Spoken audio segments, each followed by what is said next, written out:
this rap is called Guilty. I wrote this to make people realize that you should not feel guilty to not be fitting into somebody else's idea of who you should be, right? So I would like to rap that one verse in English for you all. Are you guilty because you stand outside the box? Are you guilty because their vision can't overtake yours?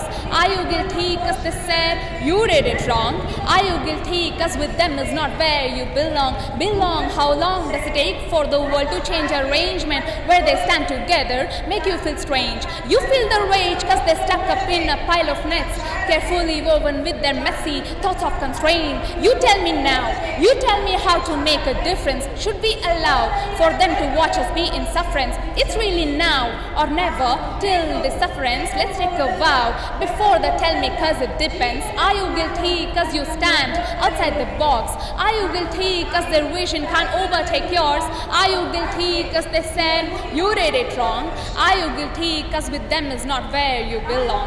For all the women, especially our Muslim community women who are made to feel guilty for what they wear, which is nobody else's business. So I hope you realize that you should not be guilty for what you wear, and please continue to be who you are.